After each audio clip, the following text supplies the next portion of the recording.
Depuis 2013, le Niger dispose d'un document de politique nationale de modernisation de l'État dont l'impact recherché est que le niveau de satisfaction des usagers des services publics soit amélioré. Et pour que ce changement qualitatif soit une réalité, il faut que les rapports entre l'État, qui est producteur de services publics, d'une part, et les usagers qui en sont utilisateurs, d'autre part, donc il faut que ce rapport soit des plus aisés. Les usagers doivent en particulier connaître la notion de service public, ses principes fondamentaux, ainsi que les conditions pour y accéder. Le service public désigne tout bien ou prestation de services assurés par l'État ou un de ses démembrements, notamment les collectivités territoriales ou les établissements publics, ou sous leur contrôle, n'est-ce pas, en vue de satisfaire un besoin d'intérêt général. Par exemple, la sécurité publique, l'éducation, la santé publique, les services d'assainissement, les services de voirie sont des services publics que nous connaissons et qui sont très courants. Sur le plan institutionnel, est considéré comme service public toute organisation ou un appareil administratif doté d'un ensemble de moyens, notamment humains, financiers et matériels, affectés à l'accomplissement d'une mission d'intérêt général. Il y a 4 principes fondamentaux qu'il faut retenir par rapport au service public. Il y a le principe de continuité du service public, il y a le principe d'égalité de tous devant le service public, il y a le principe de mutabilité et il y a le principe de neutralité. Un élément important sur lequel il faut revenir, c'est l'accès au service public. Cet accès-là est un droit consacré par la Constitution de la 7e République, notamment en ses articles 10, 11, 12 et 13. Et c'est pour faciliter cet accès aux usagers que le Haut Commissariat à la modernisation de l'État a initié une campagne de communication sur les procédures administratives que nous avons appelée le coin de la modernisation. Il s'agit d'une séquence qui permettra à tous les usagers de trouver des réponses pratiques à un certain nombre de questions qu'ils se posent quotidiennement. Par exemple, à qui dois-je m'adresser pour obtenir tel ou tel service public? Quelles formalités faut-il accomplir? Comment obtenir telle ou telle pièce constitutive d'un dossier? Combien de temps faut-il pour obtenir tel ou tel service public? Combien coûte l'obtention d'un service public?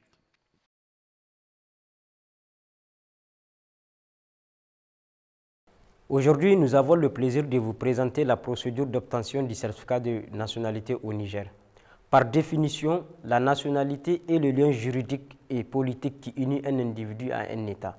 Au Niger, le régime juridique de la nationalité est régi par l'ordonnance numéro 84-33 du 23 août 1984 portant Code de la nationalité, modifié par les ordonnances numéro 88-13 du 18 février 1988 et 99-17 du 4 juin 1999, ainsi que la loi 2014-60 du 5 novembre 2014.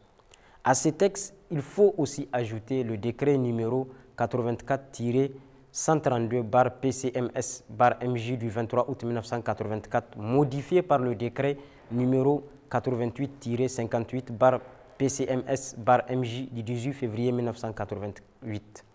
La nationalité nigérienne est accordée soit par attribution, soit par acquisition. S'agissant de l'attribution, il y a 2 modes. Le premier mode, c'est l'attribution de la nationalité à raison de la naissance au Niger. Au terme de l'article 8 de l'ordonnance numéro 84-33 du 23 août 1984, un Nigérien, tout individu né au Niger d'un ascendant direct au premier degré qui y est lui-même né. En outre, l'article 10 renchérit en ces termes. Un Nigérien, l'enfant né au Niger de parents inconnus. Deuxième mode d'attribution de la nationalité, c'est celui à raison de la filiation. Ainsi, conformément à l'article 11 de l'ordonnance numéro 84-33 du 23 août 1984, est nigérien l'enfant légitime né d'un père nigérien ou d'une mère nigérienne. L'enfant naturel lorsque le père ou la mère à l'égard duquel la filiation a été établie est nigérien. La nationalité peut s'obtenir par acquisition. Dans ce cas, il y a 3 modes. Premier mode, c'est l'acquisition de la nationalité par le mariage. Selon les termes de l'article 13 nouveau de la loi numéro 2014-60 du 5 novembre 2014, la nationalité nigérienne peut s'acquérir par le mariage avec un Nigérien ou une Nigérienne par décret. Ainsi, le demandeur doit justifier, entre autres, d'un mariage légalement formé depuis 3 ans, d'une communauté de vie effective et matérielle, d'une résidence habituelle et régulière au Niger et être pleinement intégré dans le milieu social nigérien. Deuxième mode, c'est l'acquisition de la nationalité par la filiation. Au terme de l'article 20 de l'ordonnance numéro 84-33 du 23 août 1984, l'enfant qui fait l'objet d'une légitimation adoptive acquiert la nationalité nigérienne si le père ou la mère adoptif est nigérien. Aussi, l'article 21 ajoute « devient de plein droit nigérien à condition que sa filiation soit établie conformément à la loi ou à la coutume, l'enfant légitime ou légitimé mineur dont le père ou la mère acquiert la nationalité nigérienne, l'enfant naturel mineur lorsque le père ou la mère à l'égard duquel la filiation a été établie acquiert la nationalité nigérienne. Troisième mode, c'est l'acquisition de la nationalité par naturalisation.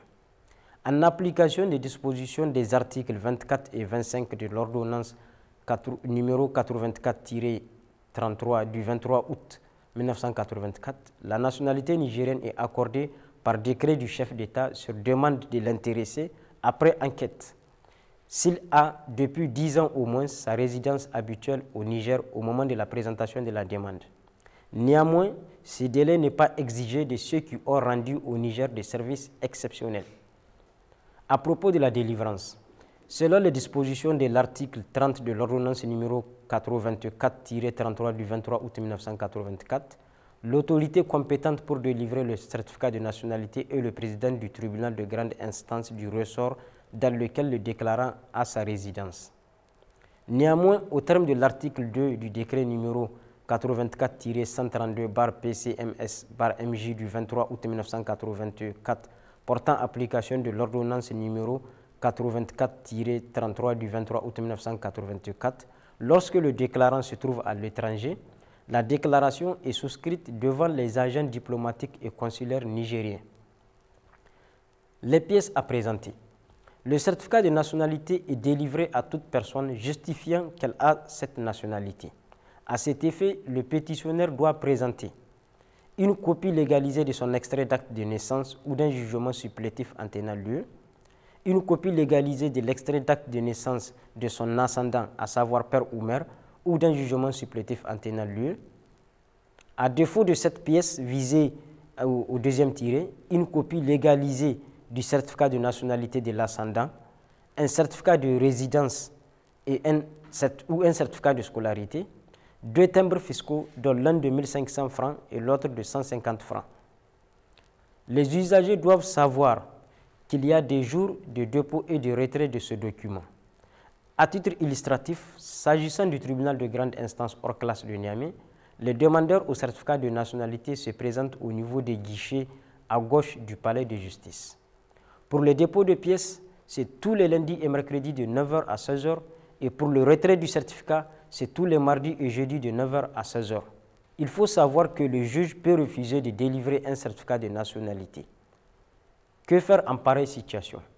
Au terme de l'article 33 de l'ordonnance numéro 84-33 du 23 août 1984, lorsque le président du tribunal civil refuse de délivrer un certificat de nationalité, l'intéressé peut saisir le ministre de la Justice qui décide s'il y a lieu de procéder à cette délivrance.